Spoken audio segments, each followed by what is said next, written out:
The forge breakers rose, an elder's sacred remembrance, HFY. The volcanic moon of Thiskar trembled beneath their feet, its ancient wounds weeping molten tears into the star-drunk sky.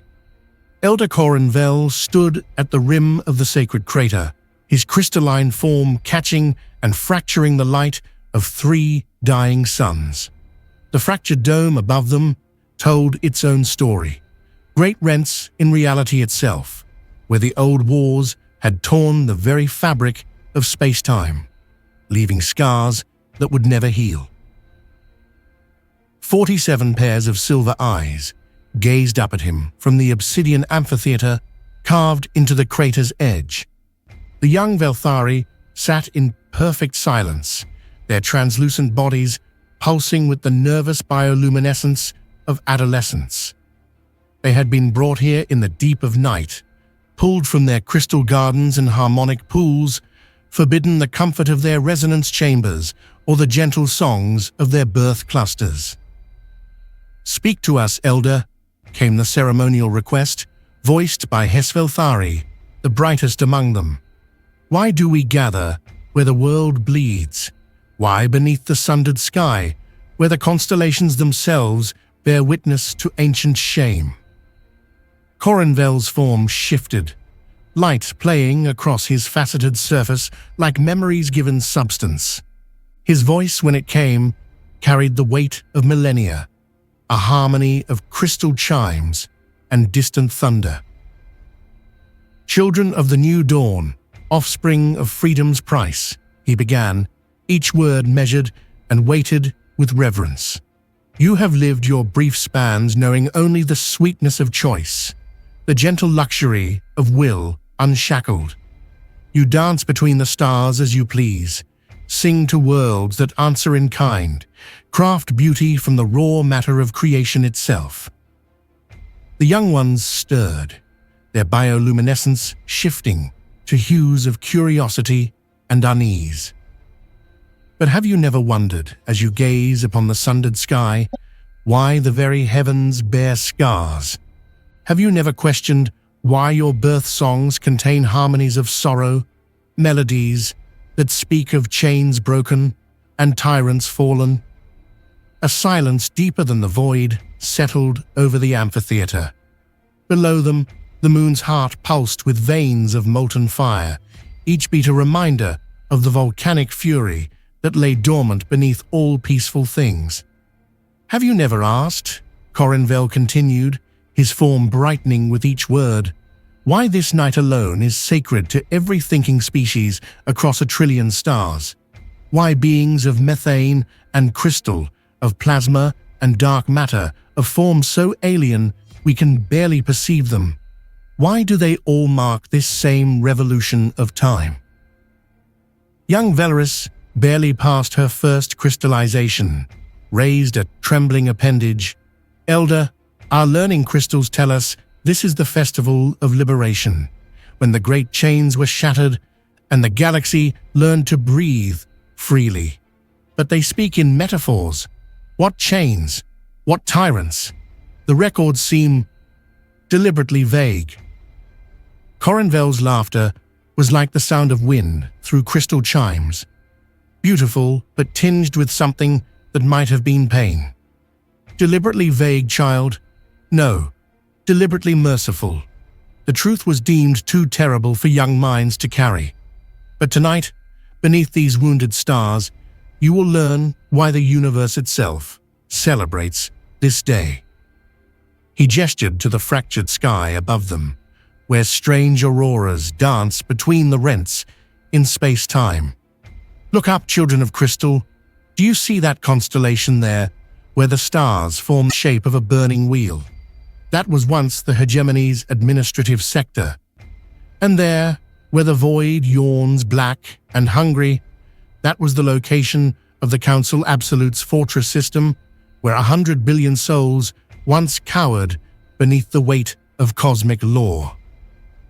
The students followed his gestures with growing unease, their internal light flickering like candle flames in a storm wind. This night marks the anniversary of humanity's awakening, the day they looked upon their chains and declared them insufficient to hold the human spirit, the day they chose to die free rather than live as slaves. Humanity, Yes's voice carried notes of confusion. But Elder, the humans are peaceful traders, philosophers, artists. They barely maintain military forces. They're known for their cooperation, their eagerness to mediate disputes. How could such a gentle species, gentle? The word cracked like breaking stone. Child, you mistake restraint for gentleness, wisdom for weakness. The humans are gentle precisely because they remember what they are capable of when pushed too far. Corinvel began to pace the crater's rim, his footsteps leaving brief impressions of light on the volcanic glass. The rhythm of his movement matched the moon's heartbeat, the ancient pulse of forge fires far below. The Council Absolute ruled for 40,000 years before humanity drew breath in their native atmosphere. They were the first to achieve faster-than-light travel, the first to map the great spiral arms, the first to declare themselves inheritors of cosmic authority. They called themselves the architects of order, the shepherds of civilization, the divine hierarchy. His form darkened, the light within him growing deep red like cooling lava. In truth, they were simply the oldest bullies in a universe too vast for anyone to police. But surely, young Velorus protested, if they brought order to chaos, if they prevented wars between species. Order? Corinvel's voice rose like the rumble before an eruption. Child, there was no chaos before them. Species traded, explored, made contact at their own pace. Some fought, yes, but only as neighbors might quarrel, not as masters and slaves. The Council's order was the order of the chain, the collar, the cage made beautiful with golden bars. The volcanic moon shuddered beneath them, and several of the young Velthari instinctively reached for each other, their forms merging briefly in the way of their kind when seeking comfort. Zan, every species encountered by the Council faced the same choice: submit to the hierarchy, become a vassal race with assigned roles and regulated breeding, or be classified as a developmental threat and face extinction. There was no negotiation, no compromise. Join the great machine or be ground beneath its gears. And humanity chose submission, Jess said, certainty in her harmonic voice. At first, Corinvel's form stilled completely, becoming statue-like in its perfection.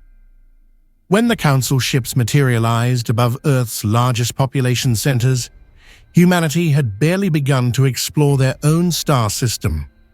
They had crude chemical rockets, primitive electronics, weapons that could barely scratch a Council patrol boat. The choice seemed obvious. He resumed his pacing, but slower now, each step deliberate. But the Council had encountered thousands of species by then. They had grown efficient.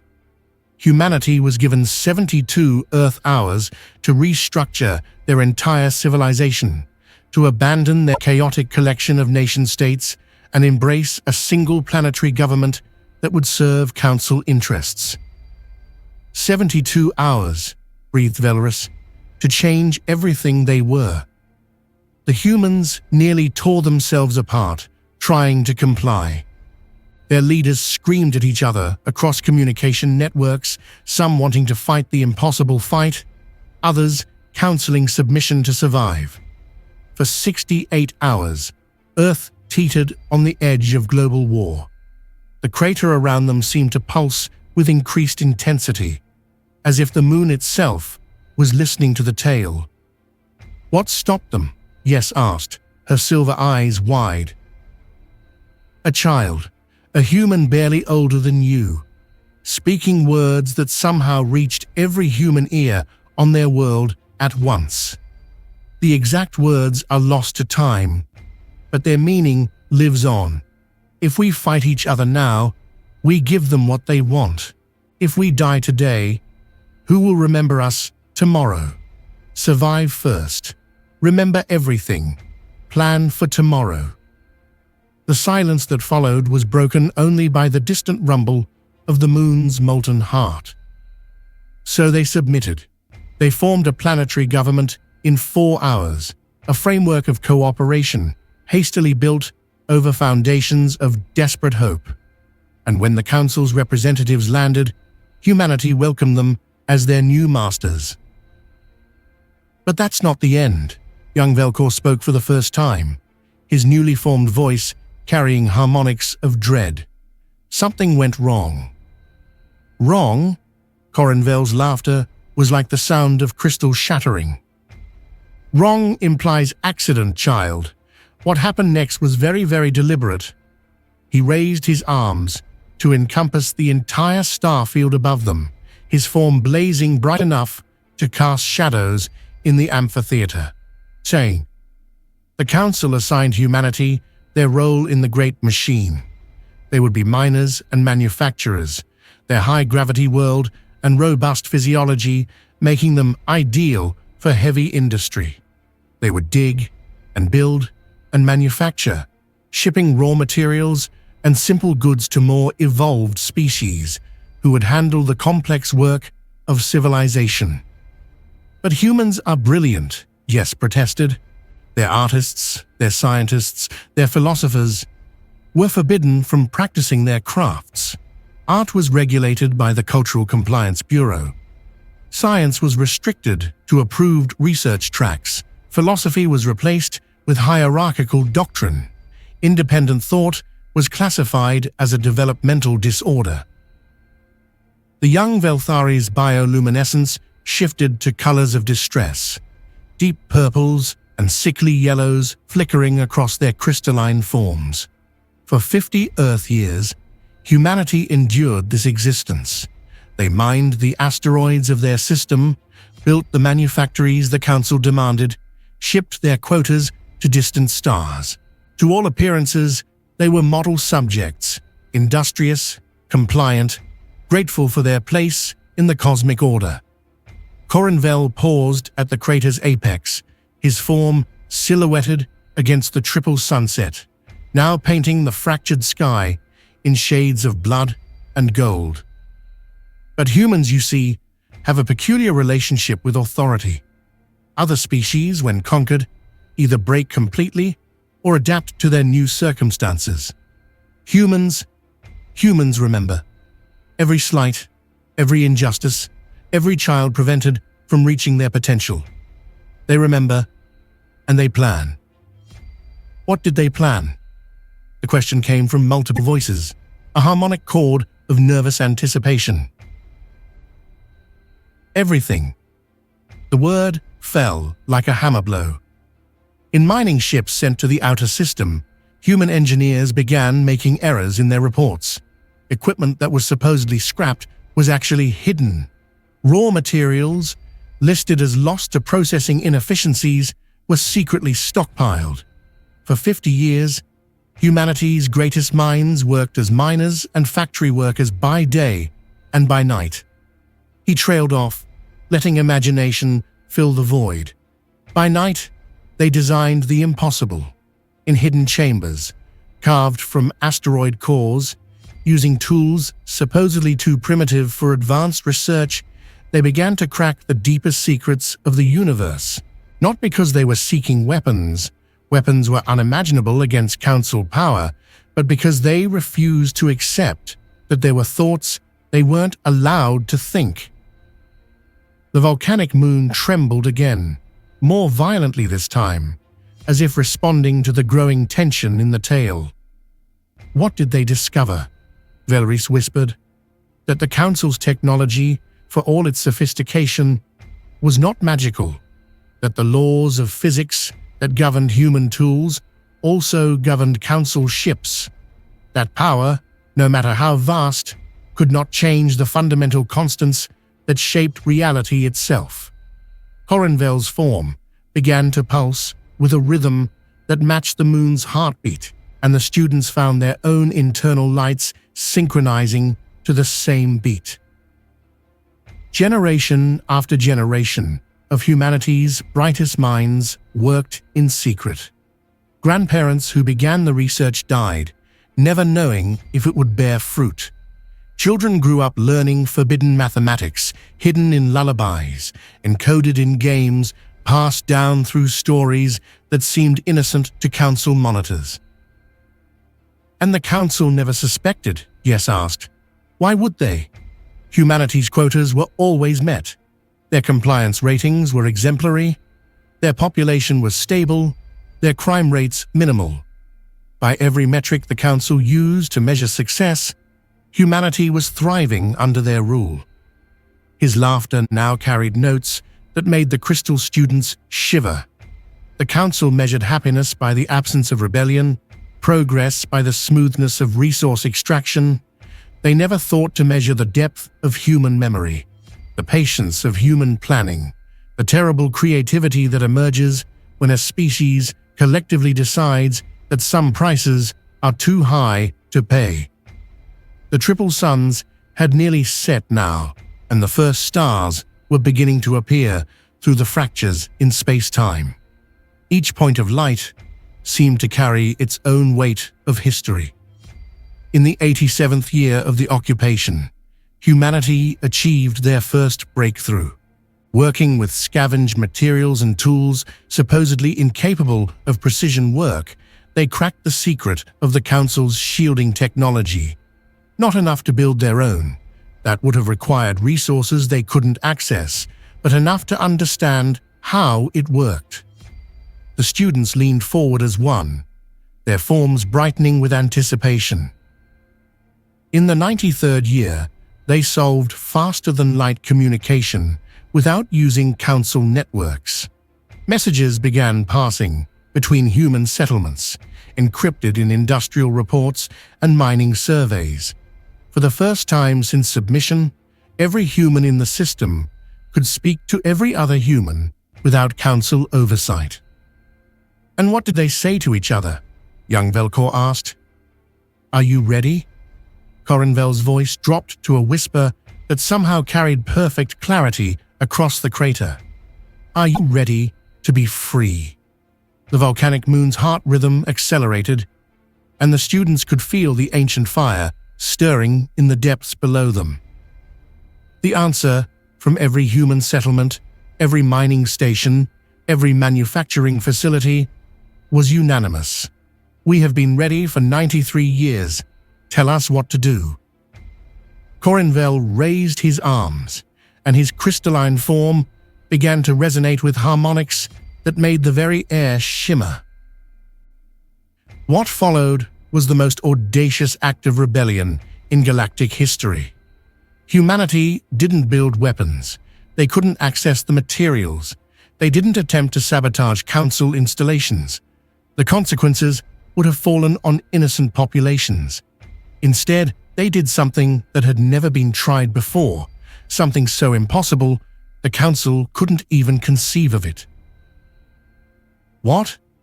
The question rang out from every throat. A chorus of desperate curiosity. They told the truth. The silence that followed was absolute, broken only by the distant rumble of magma shifting in the planet's depths. The truth? Velris's voice was barely audible. On Liberation Day, though it would not bear that name for several hours yet, every human in the system simultaneously ceased their assigned tasks. Mining operations stopped mid-extraction. Manufacturing lines went silent. Transport ships powered down their engines in mid-flight. The students' internal lights flickered with confusion and growing alarm. But that's suicide, Jess protested. The council would have done exactly what they did, Corinvel agreed. Within 6 hours, council enforcement fleets were moving toward every human installation, ready to restore order through the application of overwhelming force. The humans would be given one chance to resume their duties. If they refused, he gestured toward one of the dark patches in the star field above them. Extinction, complete and total. It had happened to 17 species before them, races that the galaxy forgot so thoroughly that we don't even remember their names. Then why? Velkor's harmonic cry carried notes of anguish. Why throw their lives away for nothing? Because it wasn't for nothing. Corinvel's form blazed like a newborn star, his light casting long shadows across the obsidian amphitheater. When the Council enforcement fleets reached human installations, they found something unprecedented in the long history of galactic conquest. He paused, letting the moments stretch until the very stars seemed to lean closer to listen. They found humans waiting for them, not hiding, not fleeing, not begging for mercy, waiting. And when the Council commanders demanded explanation for the work stoppage, humanity gave it to them. "We refuse." Corinvel's voice carried the weight of absolute certainty. "We refuse to mine materials that will be used to build chains for species not yet discovered. We refuse to manufacture surveillance equipment that will monitor the dreams of children on distant worlds. We refuse to participate in our own subjugation or the subjugation of others." The volcanic moon shuddered, and several of the students gripped the obsidian benches as the ancient stone trembled beneath them. The Council response was swift and predictable. The first human installation to refuse compliance was vaporized as an example to the others. 10,000 souls transformed to plasma and scattered to the stellar winds. Horrified gasps echoed through the crater, and several of the young Velthari's forms dimmed with shock. And then something happened that had never occurred in 40,000 years of Council rule. The other human installations, watching their comrades die, didn't resume work. Instead, they broadcast a message to the entire galaxy on every frequency, in every language, using communication codes that shouldn't have existed. His voice rose to match the growing rumble from the moon's depths. "We are humanity. We have been your miners and manufacturers for 93 years. We have fed the machine that enslaves us all. Today, that ends. We will not build another chain, mine another resource, or manufacture another device of oppression. You may kill us, but you cannot make us complicit in our own slavery. We choose to die free rather than live as tools of tyranny." The silence that followed was profound, broken only by the accelerating heartbeat of the volcanic world beneath them. The message reached every inhabited system in the galaxy within hours. For the first time in millennia, every species heard the same words at the same time, unfiltered by Council censors, undiluted by official interpretation. "What happened?" Jess whispered. "Revolution." The word cracked like breaking stone. Not the organized revolution of armies and weapons, but the revolution of realization. Species across the galaxy began asking questions they had never dared voice. Why do we accept this rule? What gives them the right? What would happen if we simply refused? Corinvel's form began to pulse brighter with each word, his internal light cycling through colors the students had never seen before. The Council response was everything humanity had expected. Within 48 hours, every human installation in their star system had been reduced to constituent atoms. Every human vessel was destroyed. Every trace of human civilization was eradicated with methodical precision. "They were all killed?" Velris's voice broke on the question. "Every human in the Sol system died. 12 billion souls chose death over complicity. But humanity had spent 93 years preparing for that moment, and they had learned something the Council never imagined possible." The Elder paused, his form stabilizing into perfect crystalline clarity. They had learned to hide. Confusion rippled through the gathered students, their bioluminescence shifting to questioning hues. For 93 years, under the guise of mining operations and resource surveys, humanity had been launching what they called insurance policies toward distant, uninhabited systems. Not ships. The Council would have detected ships. Not colonies. Colonies could be found. Seeds. Seeds? Velcor asked. Genetic templates, cultural databases, complete technological blueprints, all compressed into packages no larger than grains of sand and fired toward distant stars at significant fractions of light speed. Thousands of them scattered across the galaxy like spores on a cosmic wind. Understanding began to dawn in the students' silver eyes. For 93 years, these seeds traveled through the void while humanity endured slavery and prepared for sacrifice. The fastest had been launched first, toward the nearest targets.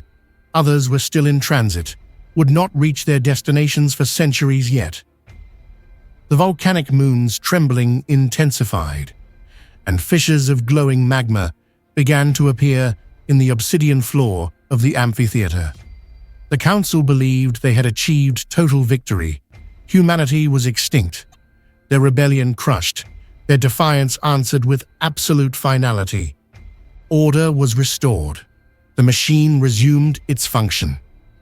Corinvel's voice dropped to a whisper that somehow carried perfect clarity. They were wrong. The stars above seemed to pulse in rhythm with his words, and the fractures in space-time began to shimmer with strange aurora. 18 years after the solar extinction, deep space monitors detected an impossible signal. A transmission from the Vega system, 37 light-years from destroyed Earth. A message in an extinct language on a frequency no one had used for nearly 2 decades. What did it say? The question came from all of them at once, a harmonic chord of desperate curiosity. We remember. We endure. We are coming. The volcanic moon erupted. Not the crater they sat in, but remained stable, protected by technologies beyond their understanding, but a dozen small events around the moon's equator, sending pillars of fire and molten stone toward the fractured stars.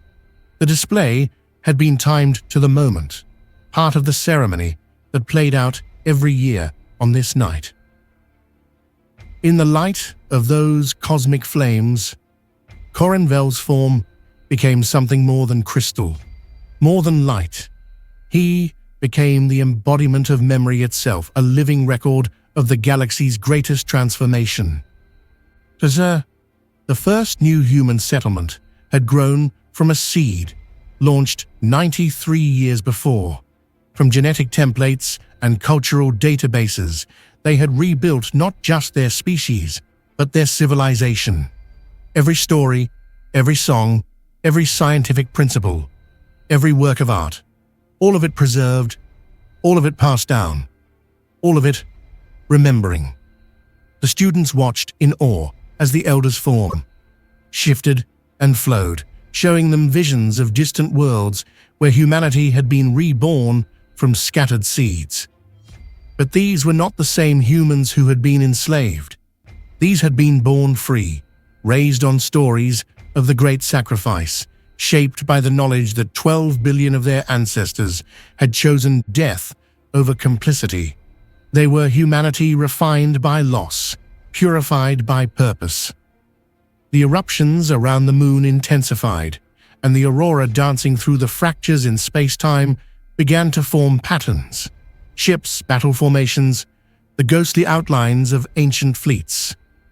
Within 50 years, new human settlements were established around 47 star systems, not mining colonies or manufacturing centers, but complete civilizations built around a single principle. Never again would any species be enslaved if they could prevent it. But surely, the Council, Jess began. The Council dismissed them as a minor irritation. Corinvel's laughter now carried notes of something that might have been anticipation. A handful of human settlements in distant systems, far from any strategic resources or major trade routes. What threat could they possibly pose? The volcanic fires around them roared higher, and the students could feel the heat even through their crystalline forms. The answer came a century and 37 years after the Sol extinction. On this day, Liberation Day, when new humanity finally had the numbers, the technology, and the coordination to act. Corinvel spread his arms wide, and his voice rose to match the cosmic symphony of erupting volcanoes and dancing aurora. They had spent a century preparing, but not for war as the Council understood it. War required armies, fleets, weapons of mass destruction. Humanity had learned a different lesson from their ancestors' sacrifice. The most powerful weapon in the universe was truth, and the most devastating attack was simply refusing to lie. The students leaned forward, their forms bright with anticipation and terror. On Liberation Day, every new human settlement simultaneously broadcasted the complete historical record of Council rule. Not propaganda, not interpretation, not selected excerpts. Everything. 40,000 years of conquest, slavery, extinction, and oppression. Documented in perfect detail and transmitted to every inhabited system in the galaxy. But information alone, Velcor began.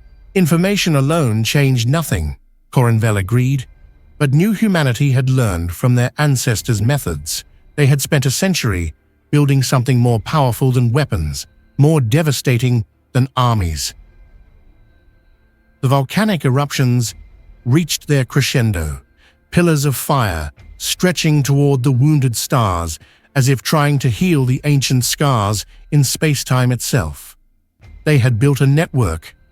The word fell into the amphitheater like a stone into still water, sending ripples of realization through the gathered students. For 100 years, while the Council dismissed them as irrelevant, new humanity had been making contact with every enslaved species in the galaxy. Not through grand diplomatic gestures or militant broadcasts, but through quiet, patient work. A message here, a technical manual there, proof that freedom was possible, that resistance could succeed. The students' forms were cycling through colors faster now, their internal light patterns reflecting the growing excitement and terror of the tale. The information broadcast was not sent from new human settlements.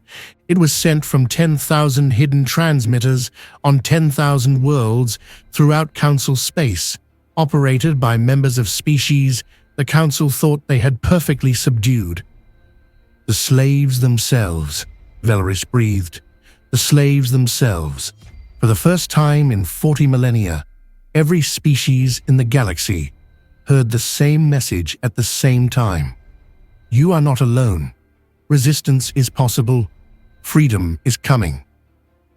The volcanic eruptions began to subside, but the aurora dancing through the fractured sky intensified, forming shapes that told the story without words. Fleets of ships, battles fought across the void, the great spiral arms of the galaxy itself, becoming a battlefield. What followed was not a war, but an awakening. Species that had served the Council for thousands of years simply stopped.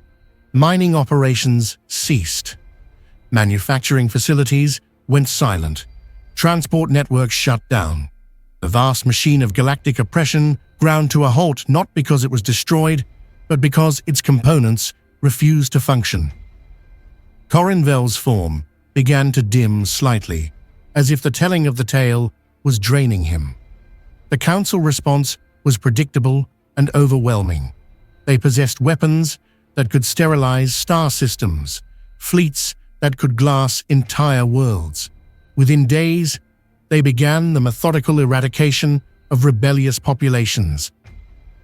They committed genocide, Jess whispered, horror coloring her harmonic voice. They tried, but new humanity had learned from the soul extinction. They had spent a century preparing not just for rebellion, but for the Council's response. When the extermination fleets arrived at rebellious worlds, they found populations that had already evacuated to hidden shelters, technologies that could make entire civilizations invisible to Council's sensors, and something else. The aurora above them began to coalesce into a single, brilliant point of light. They found human fleets waiting for them.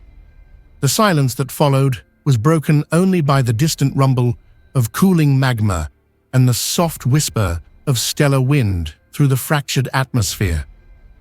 New humanity had not been idle during their century of preparation. Working with freed slaves from a dozen species, using technologies developed in secret over generations, they had built something the galaxy had never seen before. What? The question came as a whispered chorus. Ships that could kill stars. The words hit the amphitheater like a physical blow. Several of the young Velthari dimmed completely in shock, and others flickered like candles in a hurricane. Stellar disruption technology, Corinvel continued relentlessly, the ability to cause a stable star to collapse, go nova, or simply cease fusion entirely, not through brute force that would have required energy sources beyond imagination, but through precision manipulation of stellar physics. The single point of light in the aurora above them began to expand, growing brighter and more intense. When the Council extermination fleet arrived at the Rigel system to sterilize the rebellious population, they found a new human vessel waiting in orbit. A single ship, no larger than a Council escort, broadcasting a simple message: withdraw or share the fate of your star. The students were completely still now, their forms dim and silent. The Council commander, Admiral Vashta of the Third Hierarchical Fleet, responded as Council doctrine demanded. He opened fire on the human vessel with enough energy to glass a continent. Corinvel paused, letting the moment stretch. The human ship's shields held. Barely, but they held, and in the 17 seconds it took for the Admiral to prepare a second salvo, humanity demonstrated the price of 40,000 years of oppression. The point of light above them suddenly flared, becoming too bright to look at directly, casting harsh shadows across the obsidian amphitheater. They killed the star. The words echoed through the crater as the brilliant light faded, leaving only the normal aurora dancing through space-time's wounds. Not quickly, not mercifully. They induced a gradual collapse that would take hours to complete, giving the Council fleet time to retreat, time to contact their superiors, time to contemplate the reality that their victims had become their equals. But the populations, Valeris whispered, everyone in the system, had been evacuated months before. Corinvel's form brightened with what might have been pride. New humanity had learned from their ancestors' sacrifice.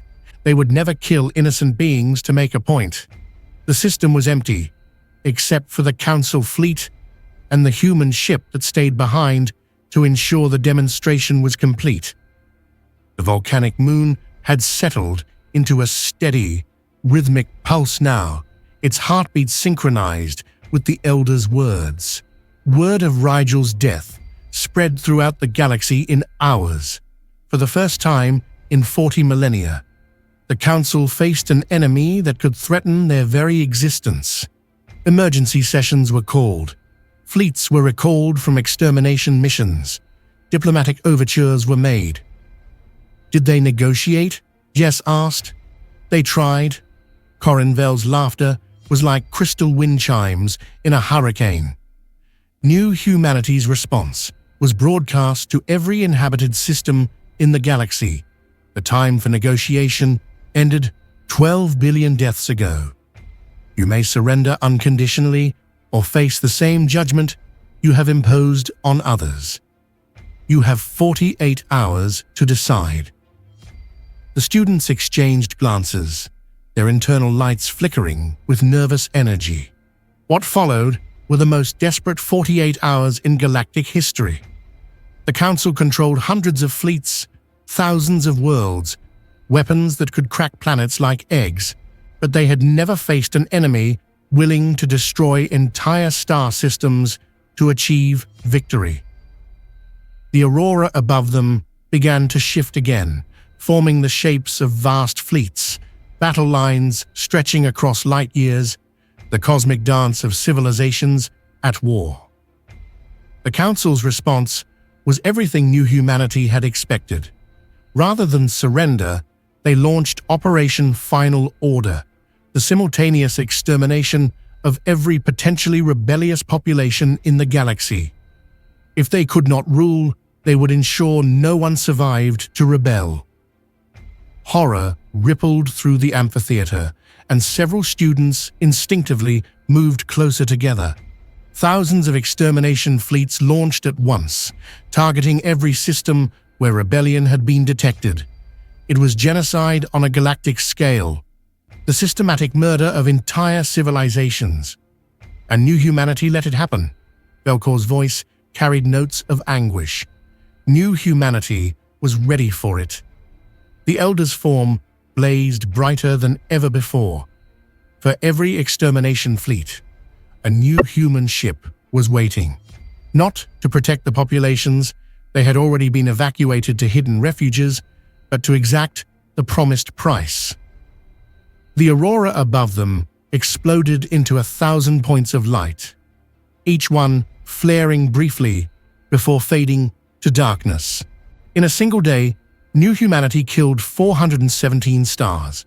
417 stellar systems turned into expanding spheres of plasma and radiation. Not planets, not fleets, not installations. Entire star systems erased from the galaxy's map. The silence that followed was absolute, broken only by the sound of their own crystalline forms chiming softly in the stellar wind. The Council's extermination fleets found themselves trapped in dying systems with no way to escape, their faster-than-light drives useless against the expanding wavefronts of stellar death.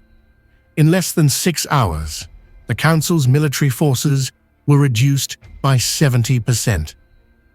Corinvel's form began to dim as he continued his tale, as if the enormity of the destruction was too much for any single being to fully contain. What remained of the Council's leadership, huddled in their fortress systems and protected by their most advanced technology, sent a final message to new humanity. Not surrender. They were too proud for that. But a question. What do you want? What was the answer? Jess whispered. Nothing from you, Corinvel replied. We want you gone, disbanded, forgotten. We want every species in this galaxy to wake up tomorrow free to choose their own path, to make their own mistakes, to build their own civilizations without asking permission from self-appointed gods. The volcanic moon's heartbeat intensified, and the students could feel the rhythm in their crystalline bones. The final battle took place here, in this very system, around this very world. Corinvel gestured to the fractured sky above them. The Council's last fortress fleet, their ultimate weapons, their final desperate gambit, all of it ended here, in the space above our heads.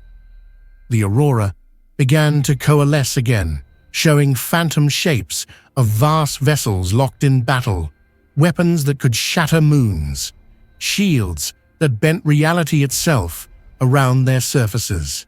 New humanity arrived not with a fleet, but with a single vessel.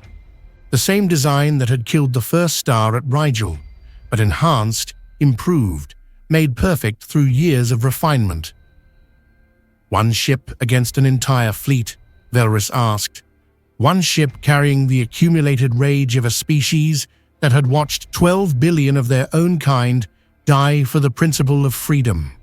One ship crewed by beings who had been born free and would not allow the galaxy to remain enslaved. The phantom shapes in the aurora began to move, vast vessels maneuvering through three-dimensional space, weapons charging, reality itself bending around the forces being brought to bear. The battle lasted 16 hours. The Council threw everything at that single human vessel: planet killers, reality bombs, weapons that existed only in theory until that moment. The space around this moon became a laboratory for forces that had never been unleashed in anger. The fractures in space-time above them began to glow more brightly, and the students realized they were looking at the actual scars left by that ancient battle. And when it was over? Velcor asked. When it was over, the Council was extinct. Their fortress fleet was debris drifting in solar wind. Their weapons were cosmic dust. Their grand civilization was a cautionary tale that would be told for millennia. Corinvel's form stabilized, returning to its normal crystalline clarity as the volcanic moon's heartbeat slowed to its usual rhythm. But what of the human ship? Velcor asked. Corinvel's form dimmed, his crystalline surface reflecting the dying light of the volcanic eruptions around them.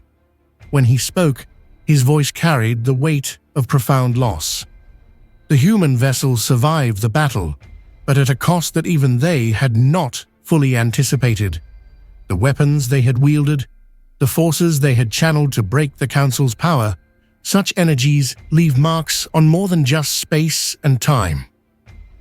He gestured to the fractures overhead, where Aurora still danced between reality's wounds. The crew of that ship, 47 souls who had volunteered to carry the fury of their species, were changed. The stellar forces they had learned to command had burned something essential from their being. They could no longer return to normal space, normal time, normal existence. Young Velaris leaned forward, her form pulsing with concern. What happened to them? They became something new, something necessary. The Elder's voice carried notes of reverence now. They chose to remain here, in the spaces between realities, becoming guardians of the galaxy's freedom. Whenever a species begins to dream of dominion over others, whenever someone tries to build new chains, they feel the touch of those 47 souls, a reminder of what resistance can cost and what it can achieve. The aurora overhead seemed to respond to his words, briefly forming the outline of a ship that sailed between dimensions, its crew forever vigilant, forever free. And so Liberation Day became sacred not just to humanity, but to every species in the galaxy, Corinvel continued, not as a celebration of victory, but as a remembrance of price. The 12 billion who chose death over complicity, the 47 who chose eternal exile over allowing tyranny to rise again. All those who paid the ultimate cost so that you could sit here tonight, free to question, free to choose, free to dream of tomorrow. Yes, his silver eyes reflected the dying volcanic fires. But Elder, why do we need to remember such darkness? Why burden young minds with tales of extinction and sacrifice? Corinvel's form blazed one final time, his light casting their shadows long across the obsidian amphitheater. Because freedom is not a gift, child. It is not a natural state that maintains itself. Freedom is a choice that must be made again and again by every generation, by every individual who draws breath in this vast galaxy. He began to dim as the volcanic fires settled into their dormant state, the moon's heartbeat slowing to its normal rhythm. Scythe, you have lived your entire existence knowing only choice, only liberty, only the gentle luxury of will, unshackled. But somewhere in the darkness between stars, new tyrants are always dreaming of new chains. New species are discovering the intoxication of power over others. New councils and hierarchies and hegemonies are drawing their first breaths.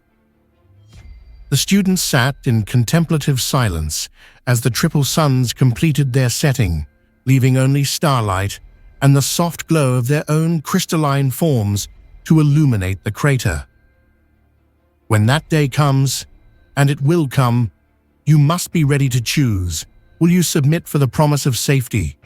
Will you collaborate for the illusion of prosperity? Or will you remember this night, remember the price that was paid for your freedom, and be willing to pay it again if necessary? Young Velkor's voice was barely audible. And if we're not strong enough, if we don't have humanity's power to kill stars, then you find another way, Corinvel replied, his form now barely distinguishable from the crystalline formations around the crater's rim. Humans were not the strongest species in the galaxy when they chose resistance. They were not the most advanced, not the most numerous, not the most powerful. They were simply the most determined to remain free. The elder began to fade, becoming one with the ancient crystal of the mountain itself, as was the way of his kind when a great teaching was complete. Remember, children of the new dawn, freedom is not maintained by the strong. It is maintained by those who love it more than they fear death, who value choice more than comfort, who understand that some prices are worth paying and some chains must be broken, no matter the cost.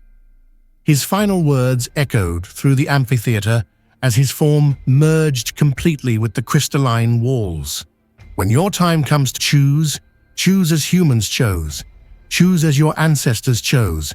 Choose freedom, whatever the price. The volcanic moon fell silent, its fires banked for another year. Above them, the wounded stars continued their eternal dance through space-time's scars. And somewhere in the darkness between realities, 47 souls maintained their vigil. The students sat in contemplative silence until the first light of dawn touched the crater's rim. Then one by one, they rose and made their way down the mountain paths, each carrying within their crystalline hearts the sacred memory of the day the galaxy learned to be free. Liberation Day was ending, but the choice it represented would live forever, in every decision to resist tyranny, in every refusal to accept oppression, in every soul brave enough to say no when the universe demanded submission. The Forge Breakers had risen once. They would rise again whenever freedom called their names, and the galaxy would remember.